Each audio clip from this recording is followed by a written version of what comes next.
Today's processing day. We're gonna roast this guy. So I'm gonna get everything ready.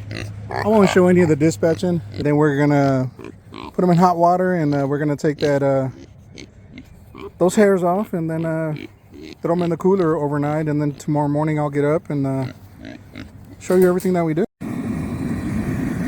This is the setup that I have. It's a propane tank, a big old barrel.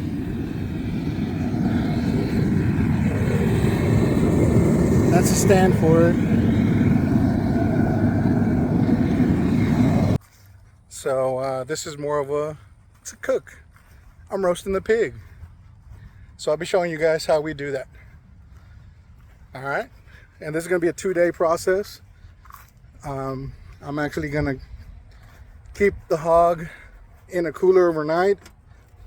And then tomorrow morning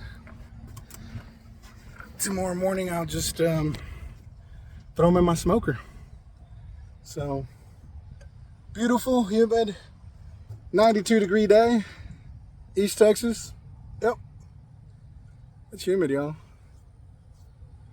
Woo! There it is, y'all. I went ahead and dispatched them. Still waiting for the water just a couple more degrees, because when I dunk them in there, it's going to drop the temperature. So I want to be between 140 and about 145 is where I want to be scalding him, but I want to get it up to about 150, because when I put him in there, like I said, that temperature is going to drop. Now I'm going to keep him in there for about I don't know, I want to say anywhere from 5 to 7 minutes roughly. And as I'm doing it, I'm going to turn him around. I mean, not turn him, but spin him in there. And that's the water level of this drum is probably about right here, roughly. So when I put him in there, that water's going to come up a little bit. So he's pretty long. I don't know the exact weight on this bad boy, but I'm thinking it's anywhere from right now, anywhere from maybe about 40 to 50 pounds. And then once he gets gutted and everything, we'll probably be less anywhere from between 25 and 30 pounds roughly. I am going to keep the skin on him, and that's the reason why we're dehairing him. As you can see, we're right there. I'm going to go ahead and put him in there, lower the flame just a little bit, and then make sure that we don't drop the temperature way too low.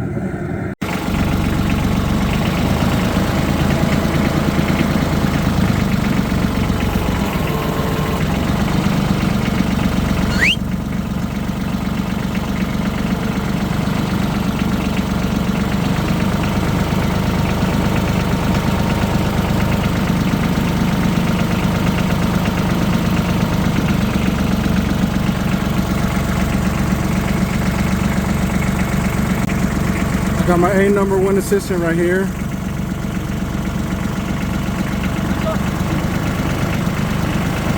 It's my dad, y'all.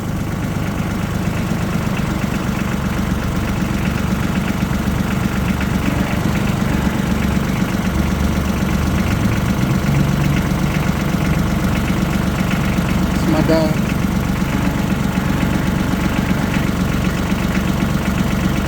This guy's taught me everything that I know,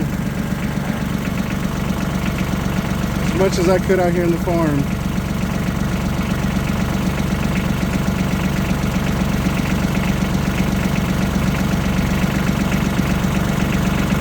Some things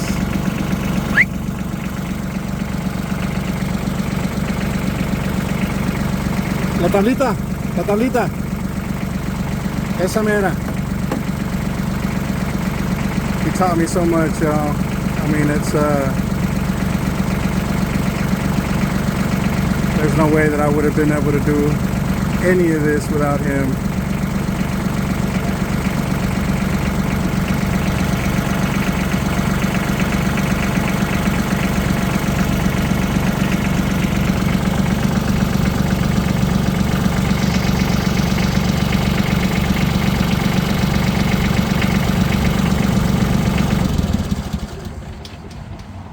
I don't know if you guys heard that, but again, he taught me everything that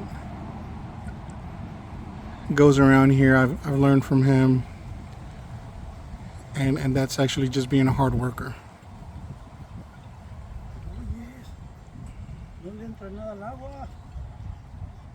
He's saying that water's not doing anything.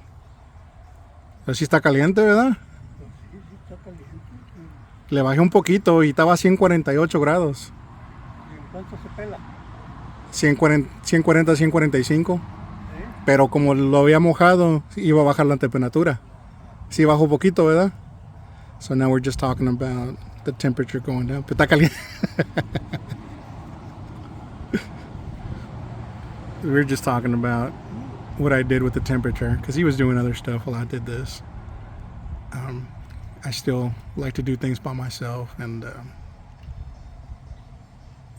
he's always so helpful though. Love the fact that I get to have him and my mom while I get to do this. So they're getting up there in age, y'all. Heck, I'm getting up there in age. The fact that I get to do these things with them it's amazing. Ya. Poquitito, un minuto más y lo. Ya. Pero de abajo sí va a estar bien ya. Ok. Lo saco pues. A ver, del otro jalón. ¿Ya? Ok. He said it's ready. All right, guys.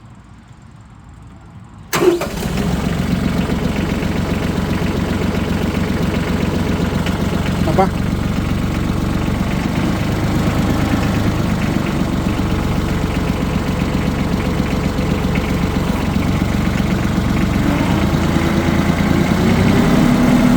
So then from here we go to our homemade table, and I'm taking them over here because this is going to be less muddy, and we're going to be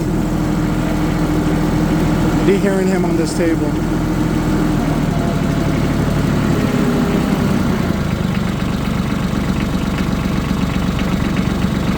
So now he'll pull them for me.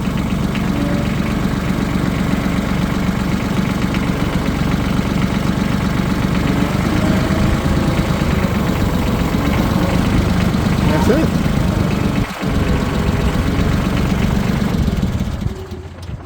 So now we jump off, or I jump off.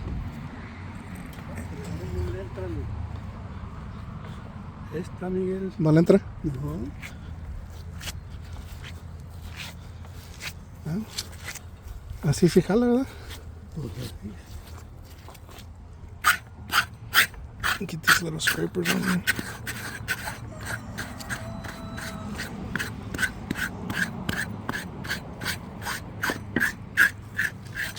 Se coció. Está duro.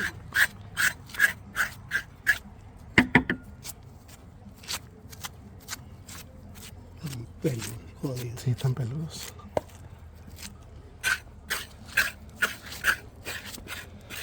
I guess our hands work better than these things. Look at that go.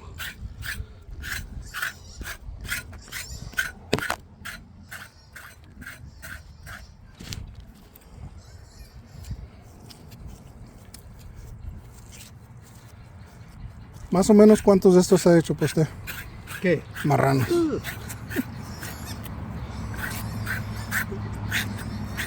I'm asking him how many of these he's done.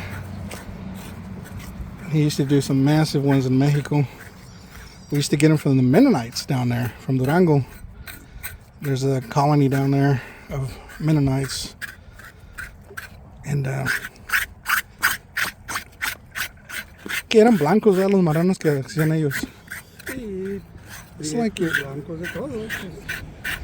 Pero la mayoría eran de esos blancos grandotes, ¿eh? Sí, así como esa que yo. I think they were either the Blue Bud or the Yorkshire, which might be the same thing. I just call them Blue Buds. Que pesaban 300, 400 kilos.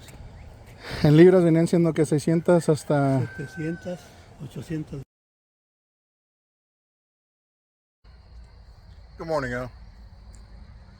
So I'm gonna get this fire going, and then I'm gonna start working on seasoning and you know, getting this pig ready for this roaster. It's a beautiful, beautiful morning. Nice, cool, mild weather. Probably about, I don't know, 55, 56 degrees. Beautiful moon out there. See if I can zoom in with my new fancy phone. Yeah, that ain't working.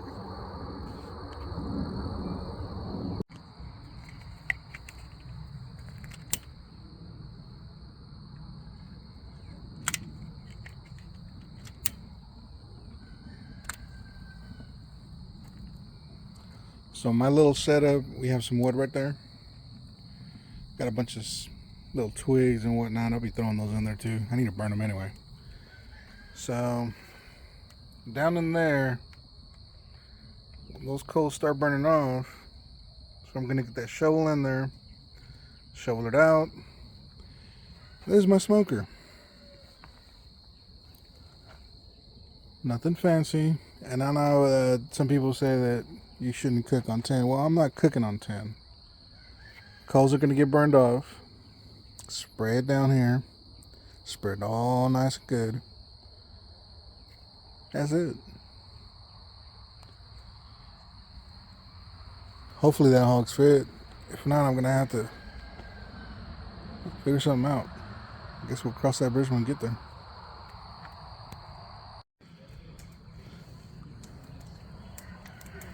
Fire's going good. I don't have that many coals down there yet, but we got fire. I'm gonna go get some more wood, throw it on there. Not those boards. I'm just gonna throw those off. They were on the pile that I had. We want to get the best wood that we can out here. And again, all this wood is coming from our property. We don't have anything. I did a little bit of remodeling yesterday. This is the outdoor kitchen. Was able to put some doors earlier this week. Now I just got to finish patching them up and make sure that the chickens don't get in anymore. So that's the whole reason of us doing the wire, so we can keep those chickens out. And now they sleep out there. I don't think they like it too much, but you know what? I don't care. I got my kitchen, you know? All right, so fire here, smoker there. Now let's get to the seasoning part. So I use Tony Checheries or Chechery, however you want to say it again. So I use the roasted garlic, and then I use the butter. So the hams get injected, the little tiny loins, the tenderloins, and then the shoulders, the butt. I did take off a little bit of the leaf lard fat right there. I just didn't want it to burn up, but I'm gonna leave the rest of that. I'm gonna leave that one there. See how that turns out. This is the one that I took off.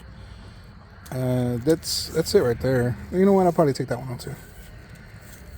What I'll do with that one, I can just render it down and then use it for cooking or whatever.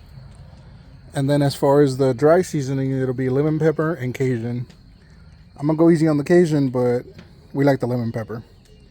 So lemon pepper will get rubbed down in here, and then on the other side, I'm just gonna salt it. That's it. So the skin side is gonna get salt. The injections are gonna go into the legs, the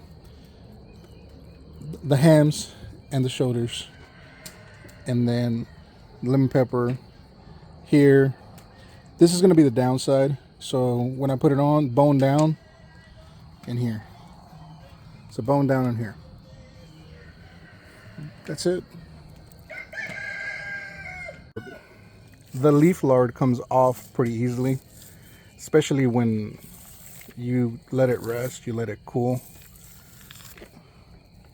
Some pretty good fat right there that'll get rendered, and then it can be used for cooking. A lot of people use the leaf lard for baking.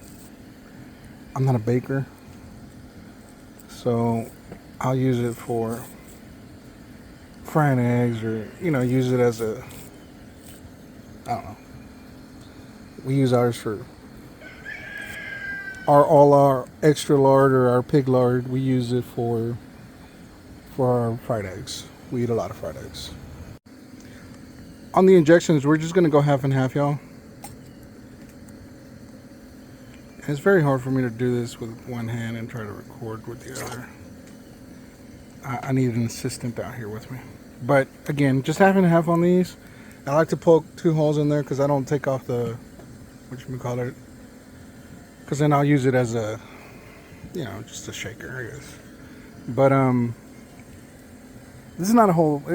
It's not a big pig, yo. It's I want to say it's about 40 pounds easily. I thought it was gonna be less than that, but it's definitely heavier. But again, I'm not gonna be able to get all this recording just with one hand, y'all. I'm sorry. I apologize right now. So I changed up a little bit. I went ahead and put some seasoning on that. So I seasoned the bottom of it, lemon pepper, Cajun, the garlic and the butter, Tony Chateaubriand or Chateaubriand. We got a little bit of coals going down there, so I'm gonna start loading this bad boy up. See what happens. So the time is 6:47. So I'll start the clock. Now again, I want to get to about an internal temperature anywhere from about 165 to about 170 before I flip it. Alright, it's been here roughly about 3 hours. And this is starting to harden up. I'm just going to leave it alone. I'm not going to spray it or anything. It's got a little bit of ash here and there. That meat is starting to cook real good back there. Got some juices flowing right there. Got some juices flowing down there at the bottom.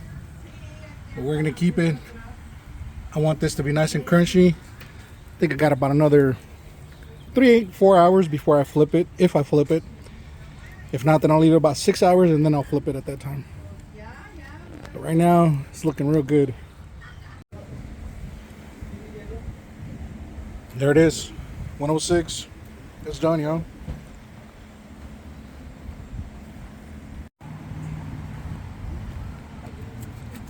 Let's see what it looks like. It's a spine.